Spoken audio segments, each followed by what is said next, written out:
Hello friends, welcome to ISS platform. आज है 29 of July and 29 of July करेंगे हम करंट अफेयर के एमसीक्यू। लेक्चर स्टार्ट करने से पहले थोड़ा मैं आपसे रिक्वेस्ट करना चाहूँगा कि बहुत क्रिटिकल कंडीशन है, 2 या 3 दिन मेरे वीडियो नहीं आएंगे।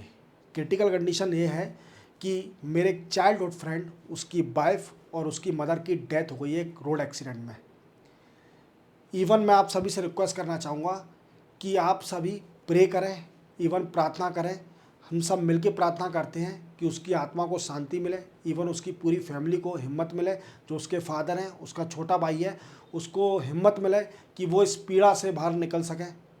इवन मैं भी उनको सिंपैथी देने के लिए जा रहा हूँ। इससे ज़्यादा तो मैं कुछ नहीं कर सकता, बट यही प्रार्थना कर सकता हूँ कि मेरे दोस्त, उसकी वाइफ और उसकी मदर को इवन भगवान अपने चरणों में शरण दे, इवन मोक्ष की प्राप्ति हो। चलते वीडियो स्टार्ट करते हैं। First question, who has inaugurated new terminal building of Tuticorin airport and laid foundation for multiple infrastructure project worth of 4,800 crore in Tamil Nadu. ये पूछ रहा है कि बताइए किसने अभी इनॉग्रेट किया है टुटीकोरिन। जैसे आप जानते हो, पोर्ट अभी नया जो तमिलनाडु बना था, वहाँ पर एक एयरपोर्ट बना है और इस एयरपोर्ट का इनॉग्रेशन किसने किया है। देखो, सबसे पहले आप जान लीजिए कि सिविल एविएशन मिनिस्टर कौन है।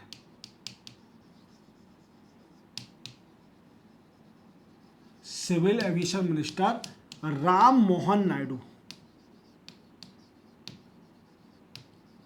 क्लियर। और अभी मोदी साहब ने इसका इनॉग्रेशन किया है, बट इसका मेन एम क्या है? तो इसका एम है to boost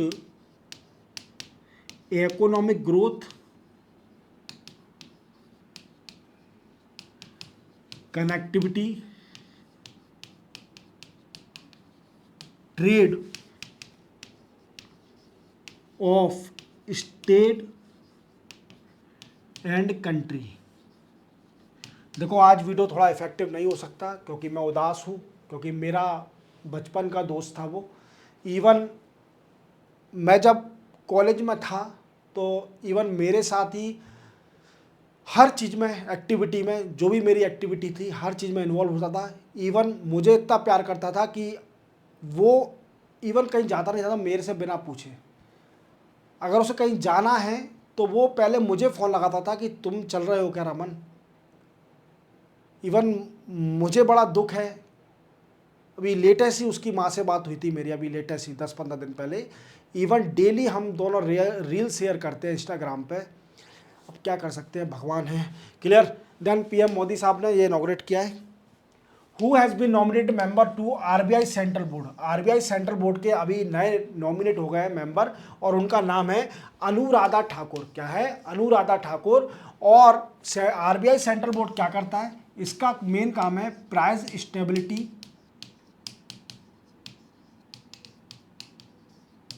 even monetary policy, maintain the monetary policy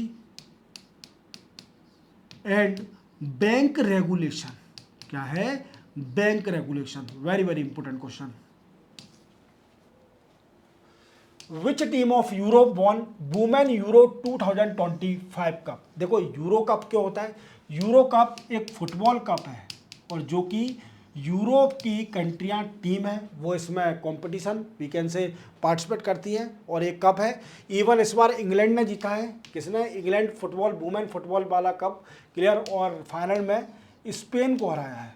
final में स्पेन को हराया है। और ये यूरो कप इस बार स्विट्जरलैंड में हुआ था। कहाँ पर हुआ था दोस्तों? स्विट्जरलैंड में, याद रखना। Clear.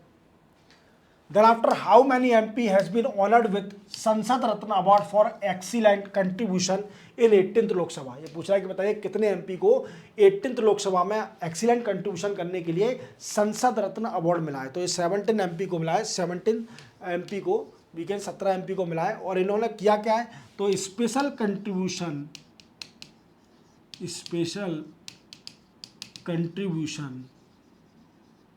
In effective debate, discussion committee, even maintain consistency. Commitment,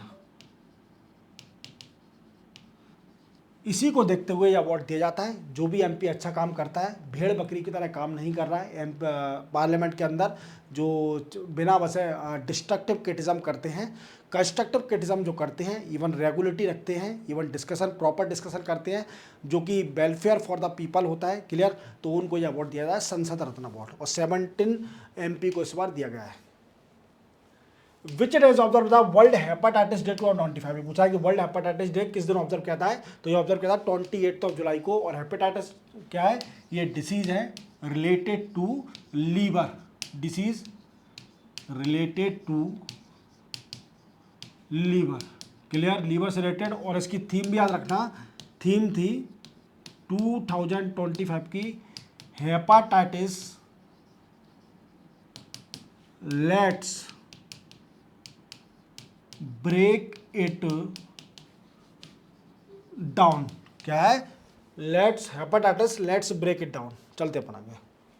which it is observe world nature conservation day, world nature conservation day ये भी 28 जुलाई को ऑब्जर्व किया जाता है। और इसकी थीम भी याद रखना, थीम है 2025 की restoration, resilient and reconstruction, clear, ये थीम थी। चलते अपन आगे। First ever safe 2025 conference held in which city of India. देखो पहली बार इंडिया में सेफ 2025 की कॉन्फ्रेंस हुई है और ये दिल्ली में हुई है। बट क्वेश्चन बनता है कि what is safe, sir safe का फुल फॉर्म क्या है, तो S for sustainable, H for hospital, A for architecture, P for planning, infrastructure, E for equipment। इसका मेन मोटिव क्या है, इसका एम है कि हॉस्पिटल के अंदर इंफ्रास्ट्रक्चर को एनहांस करना जिससे हेल्थ केयर भी इंप्रूव हो सके। चलते अपन आगे। Which country will host COP 33 इन 2028। देखो आप देख पा रहे होंगे मोदी साहब, इंडिया ही होस्ट करेगी COP 33 इन 2028। COP क्या है, conference of party, conference of parties, clear. ये क्या है, ये सुप्रीम डिसीजन मेकिंग बॉडी है, supreme decision making body under United nation framework convention